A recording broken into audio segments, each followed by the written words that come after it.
Ex-wife who abandoned us 15 years ago returns with her boyfriend, demanding custody of my daughter. Hey, my name's Tom. I'm 35, and man, I find myself in a situation I never thought I'd be in. So this wild ride started when I was just 20. I met Megan, who's also 35, during our junior year of high school. We just clicked right off the bat. She was smart, funny, and it felt like we were meant for each other. We were basically inseparable. Marriage wasn't really on our radar. It felt too permanent, and we thought we had all the time in the world. We were just two young lovebirds trying to make it in the world. Back then, I was busting my butt trying to build a career in finance. I started off as an intern, doing all the grunt work like getting coffee and running errands. But I was determined to climb up the ladder. Megan was a barista at a local coffee shop. She didn't make much, but we got by in our tiny apartment, and life was good. Or at least, it seemed that way. Everything flipped upside down when Megan got pregnant. It wasn't planned, but we were excited in our own way. Sure, we were scared, but we were in it together. The day our daughter Mia was born was both the most beautiful and terrifying day of my life. Megan went through a brutal 14-hour labor, and it really took a toll on her. After Mia was born, Megan seemed different. She was struggling, but I figured it was just the exhaustion from labor. Boy, was I wrong. The first few weeks were a nightmare. Megan became distant, almost like she was a different person altogether. She spent hours just staring out the window, and when she did speak, it was to criticize me. She'd snap at me, calling me useless, and nothing I did seemed to be good enough. I tried to be understanding, thinking it was just new mom stress. I was juggling work, taking care of Mia, and trying to support Megan, but it was overwhelming. I'd come home exhausted, only to find Megan had done nothing all day while Mia cried in the next room. I was terrified of saying the wrong thing and making it worse. Then one day I came home, and the house was eerily quiet. I walked into Mia's room to find her crying her little lungs out in her crib. She'd been left alone for hours. I searched the entire house in a panic, but Megan was gone. Her clothes, her personal stuff, all gone. No note, no explanation, nothing. I tried calling her, but her phone was off. I reached out to her parents, her friends, anyone who might know where she went. But no one had any answers. After months of searching, I had to accept that she wasn't coming back. She had abandoned us just like that. Adjusting to single fatherhood was incredibly tough. In the beginning, I was a mess. Sleep-deprived, stressed out, and constantly worried I wasn't doing enough for Mia. But my parents and my sister stepped in to help whenever they could, and I don't know how I would have managed without them. Slowly, I figured out how to balance work and taking care of Mia. It wasn't easy, but I made it work because I had to. As Mia grew up, I made sure she had everything she needed. She was a happy, well-adjusted kid despite everything. I was honest with her about her mom leaving, but kept the details vague. I didn't want to burden her with the full story until she was older. Mia was bright and curious, and she asked questions, but I always kept my answers simple and reassuring. For years, my focus was entirely on Mia and my career. I didn't date much. I just didn't have the time or energy for it. But when Mia turned 12, I met Olivia, who's 33. We took things slow, and she was incredibly understanding of my situation. Olivia and Mia got along well, which was really important to me. After a while, Olivia and I fell in love, and we've been together ever since. Life was going great. My career took off, Mia was thriving, and Olivia was a wonderful addition to our lives. Then, everything took a sudden turn. A few weeks ago, I was out with Olivia for dinner when I got a frantic call from Mia. She was home alone, and Megan, yes, the same Megan who abandoned us 15 years ago, showed up at our door completely out of the blue. And she wasn't alone. She had a guy with her, Daniel, who's 40, and she introduced him as her boyfriend. Mia was in shock and didn't know what to do. When I got home, I was furious. Seeing Megan standing in my house after all these years made my blood boil. She was crying and apologizing, saying she needed to explain herself. Mia was just standing there, wide-eyed, not really knowing who these people were. I lost it. I said some pretty nasty things to Megan, things I probably shouldn't have, but I couldn't help it. She had no right to just waltz back into our lives like nothing happened. After a while, we all sat down and Megan started telling her story. She claimed she had severe postpartum depression and that's why she left. She said she'd spent the last 15 years finding herself and that Daniel encouraged her to reconnect with us. Apparently, she was finally ready to be a mom again and wanted to build a relationship with Mia. But that wasn't all. Megan had the audacity to suggest a shared custody arrangement. She actually believed she could just step back into Mia's life and play the loving mother role as if the last 15 years hadn't happened. I couldn't believe what I was hearing. I laughed in her face and told her she must be out of her mind. There was no way in hell I was going to share custody with someone who abandoned their child. I told her and Daniel to get out of my house or I'd call the police. I made it clear that I'd be talking to my lawyer about my options and that if she tried anything, she'd regret it. They left after that, but I could tell this wasn't the last I'd see of them. So now, here I am, trying to figure out what to do next. Mia's super curious about her mom, which makes total sense. She's 15 and barely knows her. But honestly, I'm worried. I don't trust Megan, and I'm scared she's going to try and sneak back into Mia's life. I have no idea what Megan's legal rights are since she ditched us, but I'm not taking any chances. I'm trying to protect Mia while also letting her explore her curiosity. I've told Mia it's completely okay to have questions, but we need to be careful. Megan has a track record of being untrustworthy, and I just can't let her hurt Mia like she hurt me all those years ago. So, am I wrong for keeping Megan out of Mia's life? I just want to protect my daughter from someone who walked out on her without looking back. Update 1: things have been nuts since Megan popped up at our door. Before I even got home with Olivia that night, Megan had gotten hold of Mia's phone number and started blowing up her phone with calls and texts. She's been spamming Mia with messages about how sorry she is, how much she loves her, and how she wants to make up for lost time. And that's not all. Megan's been sending expensive gifts too, like jewelry, designer clothes, and even a brand new smartphone. It's overwhelming for Mia, and honestly, for me too. I've told Mia she doesn't have to respond if she doesn't want to, but I can see she's confused and doesn't know what to think or feel. As if that wasn't enough, Megan showed up at Mia's school a few days ago, causing a big scene in front of everyone, practically begging Mia to talk to her. The school had to call me to come deal with it. I had to drag Megan away, and she kept yelling that she'd do anything to be part of Mia's life again. That night, Megan bombarded me with texts, threatening legal action to get visitation rights if I didn't let her see Mia. Things are spiraling out of control, and I'm starting to worry about what Megan might do next. Given how chaotic everything's gotten, I decided to consult a lawyer to figure out what Megan's rights are and what I can do to protect Mia. The lawyer said Megan's rights are pretty minimal, especially since she ghosted us for 15 years. The fact that she left Mia as a baby and didn't try to make contact until now plays heavily in my favor. He advised me to document everything, every call, text, and gift, because it could be crucial if this ends up in court. The lawyer also suggested that I consider getting a restraining order, especially after the school incident. Megan's behavior could definitely be seen as harassment, and a restraining order would send a clear message that her actions aren't acceptable. I haven't decided on that yet, but it's something I'm seriously thinking about. As if things weren't messy enough, Megan's been trying to manipulate the situation. She's been telling Mia that I'm turning her against her, that I lied about why she left, and even that I was abusive in our relationship. Total lies. She's saying I cheated on her too, which is completely false. It's like she's trying to rewrite history to play the victim, and it's beyond infuriating. Mia hasn't talked much about it, but I can tell it's bothering her. On top of that, Megan's been reaching out to my family, but they're not having any of it. My parents and sister are furious with her, and they've made it clear they don't support her. My mom even called Megan a selfish, heartless woman to her face, which was honestly satisfying.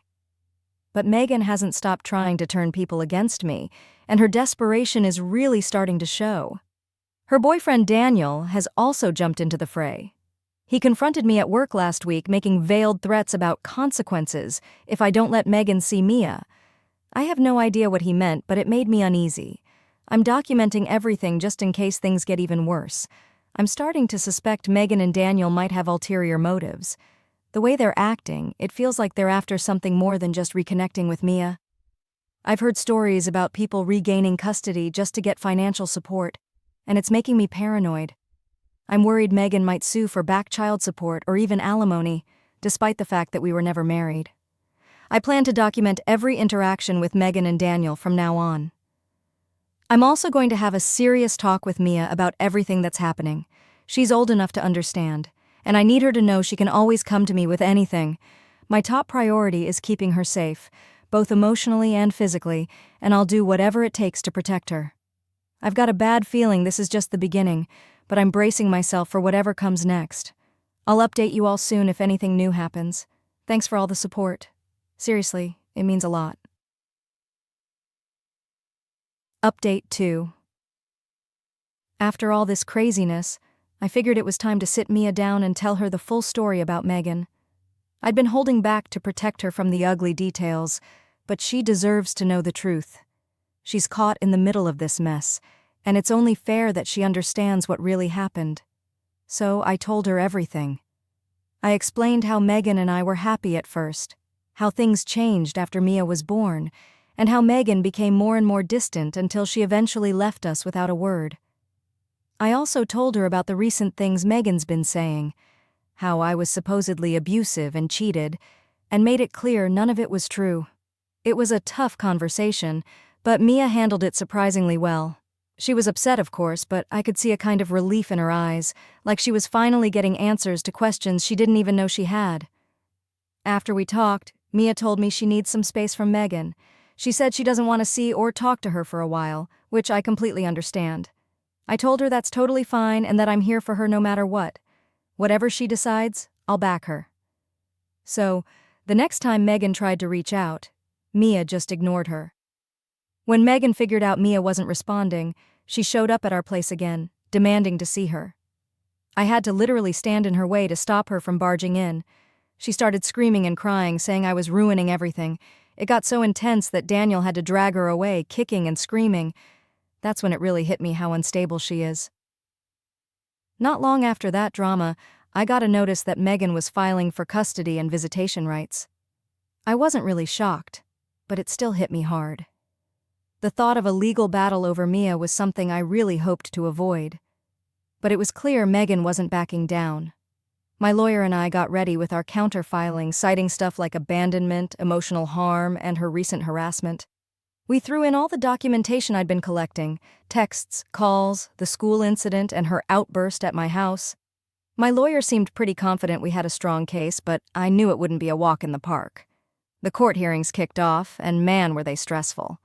Megan and her lawyer painted her as a mom who'd made some mistakes but was now ready to step up. They tried to brush off the abandonment, blaming it on supposed postpartum depression, but we had plenty of evidence showing her actions were way beyond just a mental health issue. We argued she hadn't tried to contact us for 15 years, and her sudden reappearance seemed fishy, especially with her boyfriend's involvement. As the legal battle dragged on, some crazy details came out. Turns out Megan has a history of bipolar disorder, which she never told me about when we were together. Apparently, she'd been diagnosed years before we even met but kept it hidden. Her lawyer tried using this as an excuse for her behavior, but it didn't help her case. If anything, it made her look more unstable and unfit for custody over Mia. But wait, there's more. We also found out that Megan and Daniel were in serious financial trouble. They were drowning in debt, and it became obvious they had other motives for wanting to reconnect with Mia. My lawyer even dug up Daniel's criminal record, which included past charges of fraud. He'd been involved in several schemes to con people out of money, and it looked like he might have been trying to use Megan's situation to get some cash from me. This new info changed everything. It was clear Megan and Daniel were trying to manipulate the situation for their own benefit, and the judge wasn't having any of it. The court ruled in my favor, dismissing Megan's custody case and severely limiting her visitation rights. She was only allowed supervised visits with Mia, and those were to be scheduled by a court-appointed guardian. It was a huge relief, but the whole ordeal left Mia and me emotionally wrecked. Just when I thought things were calming down, I got a call from an unexpected source: Megan's younger sister, Amy. We used to be close when Megan and I were together, but we lost touch after Megan left. So it was a surprise when she reached out. Amy said she had something important to discuss and asked if we could meet up. Given everything that had been going on, I was curious, so I agreed. When we met, Amy spilled the beans. She knew about Megan's disappearance but only recently found out the full story. Apparently, about 5 years ago, she learned that Megan had been lying about her life during the time she was gone. Amy didn't have all the details back then and didn't want to interfere, thinking it'd just cause more pain.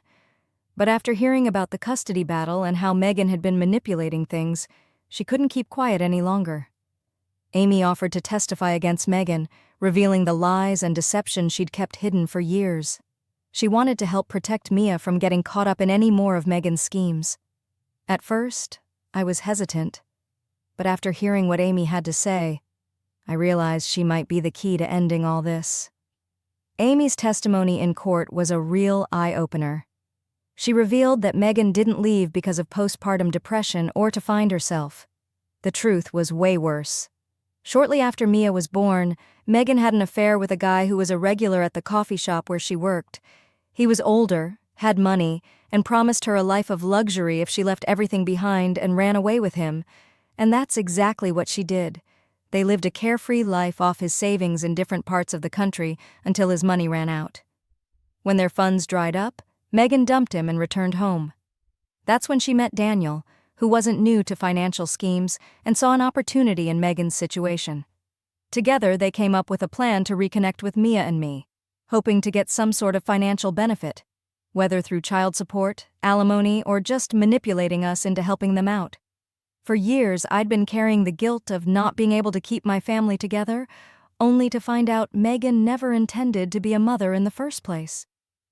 She was just looking out for herself, and Mia and I were collateral damage in her pursuit of a better life. The final nail in the coffin came when we dug deeper into Daniel's past. He found out about my recent success through mutual acquaintances. He knew I was doing well financially and saw Megan's connection to Mia as a potential goldmine. The plan was simple: get Megan to reconnect with Mia, establish some sort of custody or visitation rights, and then sue me for back child support and whatever else they could get.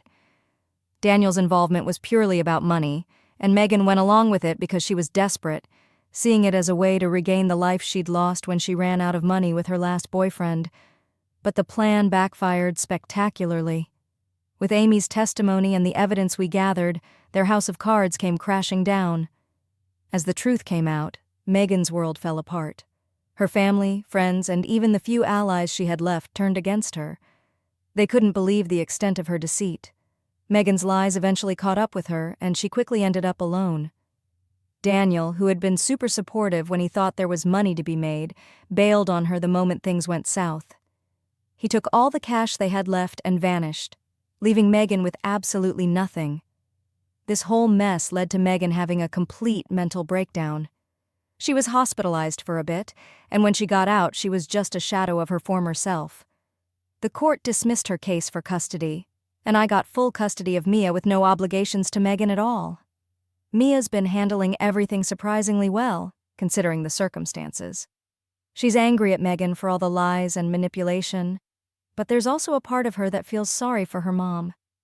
After everything that's happened, Mia decided she wants to keep minimal supervised contact with Megan just to see how things go.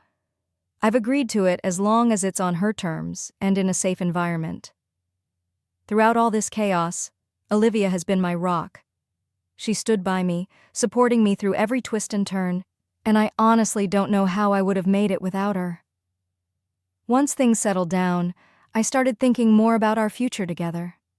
Olivia has been part of Mia's life for years now, always showing love and support. I realized I was ready to fully commit to her and start a new chapter in our lives. A few weeks ago, I proposed to Olivia. It wasn't anything grand or elaborate, just a quiet, intimate moment between us, but it was perfect. She said yes, and now we're planning our wedding. After everything, it feels so good to focus on something positive, something that represents a fresh start for all of us. As for Megan, she's been staying sober and seeking treatment for her bipolar disorder. I've heard through the grapevine that she's trying to turn her life around, but who knows how genuine her efforts are. She's allowed to have monthly supervised visits with Mia, but those are strictly monitored and on Mia's terms. It's been a tough adjustment.